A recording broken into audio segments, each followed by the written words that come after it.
Hello everyone, my name is Joshua. This is the 21st video of my video journal series. Today's date is Sunday the 1st of March 2026, and it's a very special day, at least here in New South Wales, because it marks 100 years to the date of electric train services in the state. Now, New South Wales wasn't the first state in Australia to have electric trains. I believe that was Victoria. But yeah, 1st of March 2026, the first ever electric train in New South Wales ran from Central to Mortdale.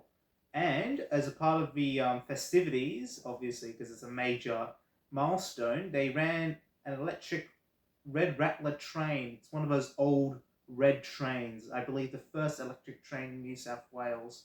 They ran set F1 from Central to the station past Mortdale, which was Oatley, and I was actually on that train. I got plenty of photos. I think I got a video somewhere on my phone that I'll upload to my blog spot and to my main YouTube channel. But yeah, obviously, so this video will be kind of around, I guess, electric trains and what the festival was like and what the celebrations were like at Central today. So I woke up around 5 a.m. and yeah, I went to Central Station and woke up so early, it was still dark outside. And I managed to make my way to Central. I met up with a friend. And yeah, there was news crews everywhere because, 100 years of electric train services, it's a major milestone, which is quite, come to think about 100 years. Like, it's not been that long, I suppose. 100 years does sound a long time on paper for electric train services. Electric trains are just relatively a new thing in the whole grand scheme of world history, and steam trains predated electric trains by a very very long time. I believe nearly 90 years or so at least. But yeah, so yeah, and I'm pretty sure the service left Central at around, God, if I remember what time. Sorry, I didn't prep this beforehand, but it left at the exact same time as the first electric train left Central Station on this date 100 years ago. So that's why it was so early in the morning, to replicate that initial run from Central to Moordale. And yeah, I rode the train. I was in car B, and there were Channel 9 news crews conducting interviews with everyone, taking photos. There was even a band, the New South Wales Railway Band. They were performing on this like tiny platform, very narrow platform. Just imagine going on a train platform that's like from where I'm sitting now to maybe like the end of this room, which I know you can't see, but it's maybe only like 10 feet wide. It's very narrow considering you have a whole performing band on there. But yeah, I took some videos of that, and yeah, I was on the train. I saw the Channel 9 presenter. He was walking around conducting interviews with everyone, and I managed to rewatch the broadcast, and the footage they aired on Channel 9, I managed to peep in just a bit in one of the shots. It was a shot of, obviously, when the Red Rattler was running from Central to Mortdale, and you can spot the very back of my head, and I was wearing this exact same black t-shirt, these exact same jeans. I actually got a photo of it. I might post it up later, but it's a very, I guess, blurry screenshot, and you can just only make the back of my head black t-shirt. But technically, I was on TV, which is amazing. Just to be on TV on such a historic moment.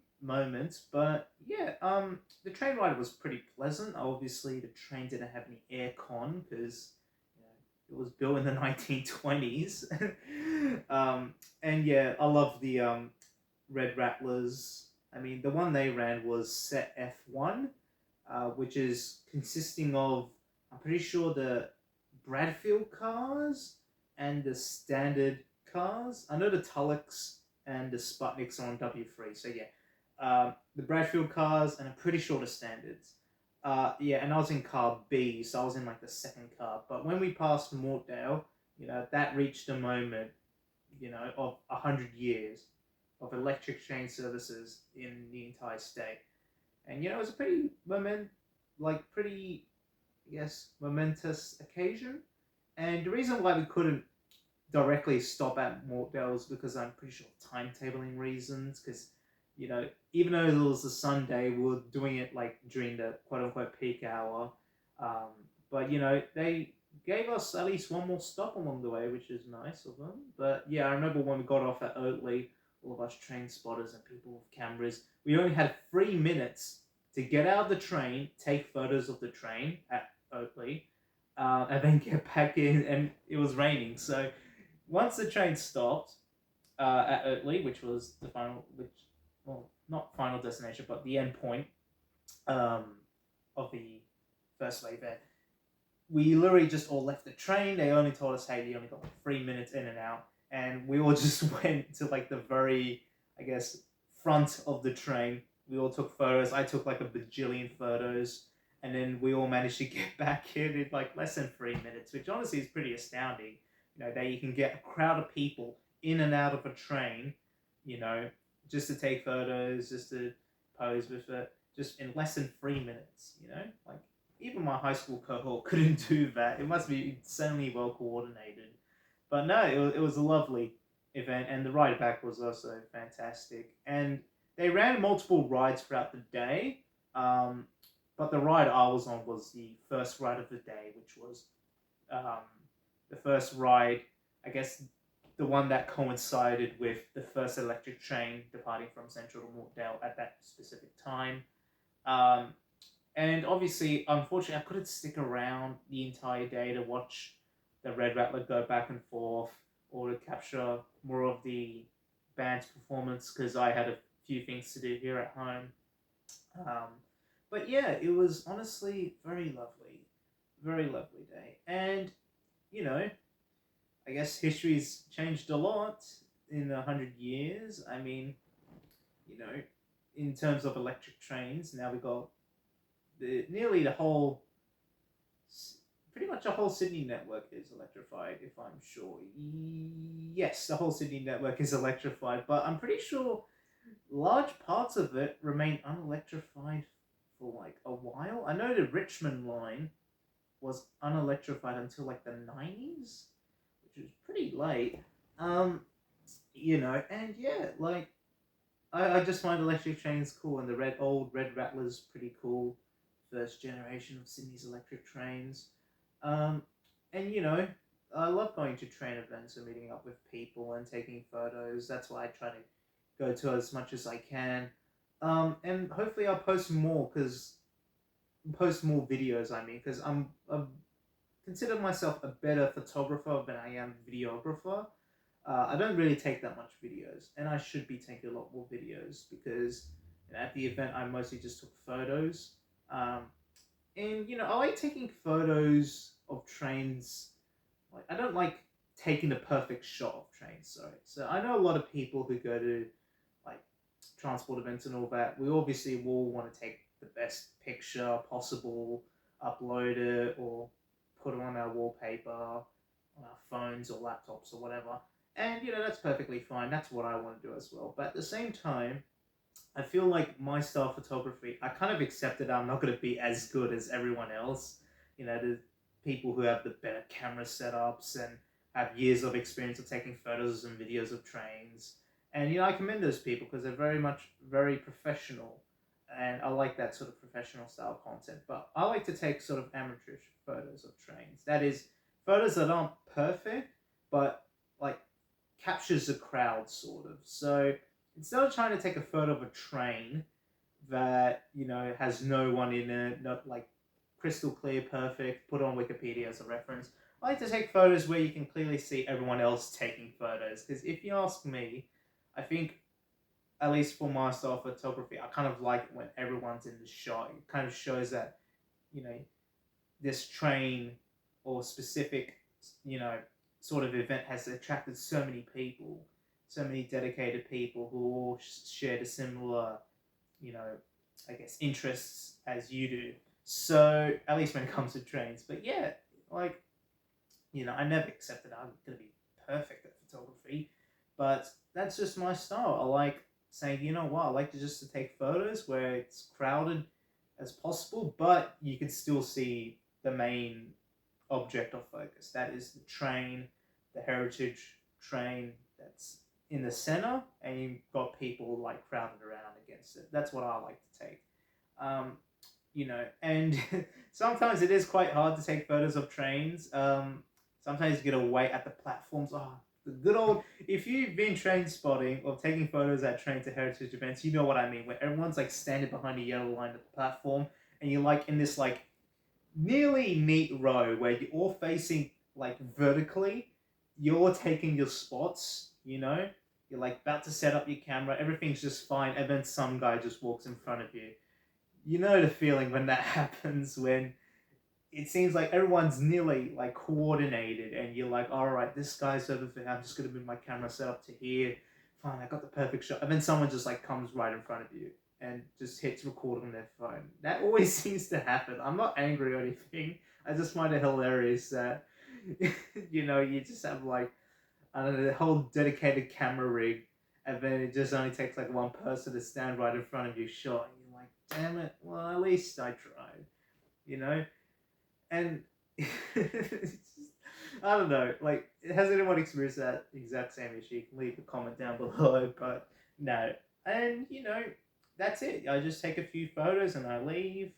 Um, Yet again, though, I don't see the point in, at least for me, I don't see the point in trying to take, I guess, a photo of every single, I guess, side of the train, if you know what I mean, every single angle of the train. I just like to take a photo of the very front, where it has like that mini commemorative plaque, and maybe a few indoor shots, maybe a few outdoor shots showing delivery, but that's pretty much it. Like, um, I'm not trying to like extensively document this thing because that's not what I do. There's better people who have extensively documented and taken photo of these trains already, and that information is already available online.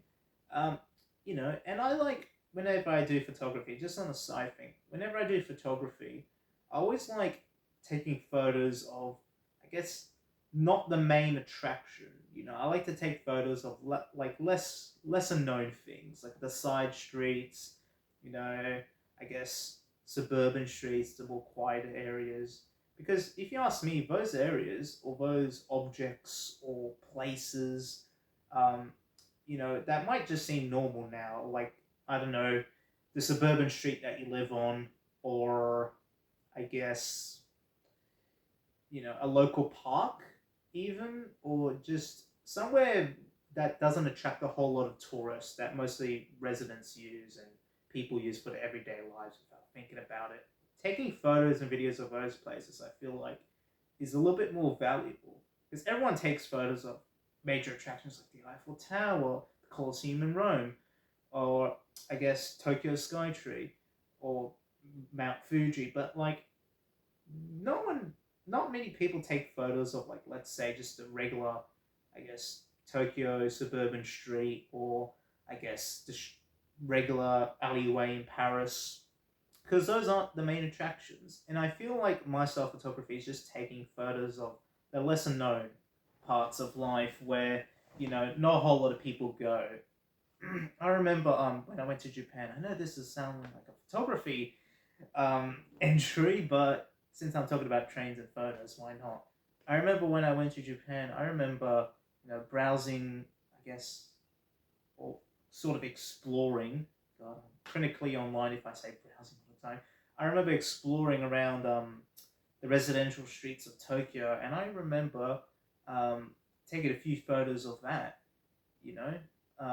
These very narrow streets that have like small parks, small businesses, small shop fronts. I remember just most of my time in Japan was just browsing. Sorry, browsing. Why am I saying browsing? God, like I'm browsing eBay. No, exploring the residential and suburban streets of Japan. Same thing in New Zealand. I went around the suburbs of Auckland, Wellington. Obviously, I still went to the city areas, but um, I just found it more appealing to go to, I guess, the lesser known more quieter areas.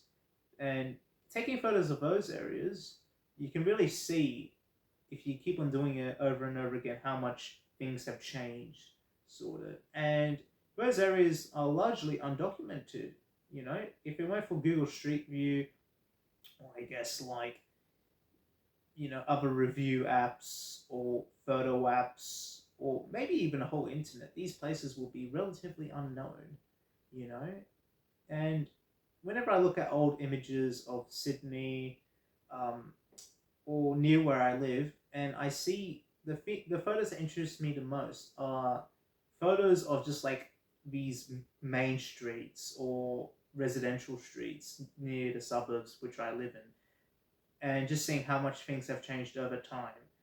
Just seeing like what was once a quiet town turning into a suburban, I guess, sprawl.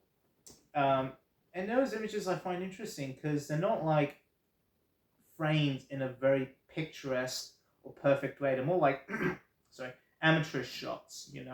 They just show what real life is like. They're not trying to, I guess, hype it up. You know, add all this polish and fancy to it. They just show what was there. Like if you took a photo of, I guess, the Melbourne suburb of Fitzroy 50 years ago, it would just show, decaying houses, pretty much, just um, rubbish on the streets, just pretty much urban decay, um, you know, factories, industry. But if you took a picture of that suburb now, it'll be, I guess, the features of a heavily gentrified suburb. It'll be lane road houses, it'll be very tall trees, trams running by. It'll be completely different, pretty much the total opposite. It'll look better, well maintained, better cleaned, because that suburb's now getting pretty gentrified. So yeah, that's just how I guess photography captures, I guess, the passage of time, but how I guess taking photos of the lesser known things or things which I guess aren't really touristy is a more realistic depiction, you know? Because the point is not trying to like be fancy or take the perfect shot, but just rather to capture life in the moment. That's the term, capture life in the moment. It's kind of like this series, I don't have the most expensive setup. I just pretty much got a phone that, it's pretty much on the verge of, being obsolete. It's a 4G phone. But, I guess it sort of captures my life. It captures what I need to do. I'm not trying to like hype things up or anything. I'm just trying to, take a picture in the moment. This is what you get, sort of thing. Not like, I guess, creating the perfect picture, but creating an authentic picture. But yeah, just to wrap things up on trains, I know I go on these very long tangents, but wrap things up on trains, I find trains cool. Happy 100 years of electric train services here in New South Wales. And I believe this year will also mark 100 years of underground railways in Australia, because Museum and St. James Station opened in late 1926, which were the two first underground railway stations in the entire country. So hopefully they do something with that. 100 years of the City Circle, since the City Circle started. Well, technically, Circular Quay was finished in 1956, which would mean technically, you could say 100 years since the City Circle, I guess, began limited operation, and then 70 years anniversary for when it was finally completed. But yeah, lots of fun things happening here in Sydney with railways, and hopefully I'll be able to document it all. Anyway, I'll catch you later, and I'll see you next time. Take care. See you tomorrow.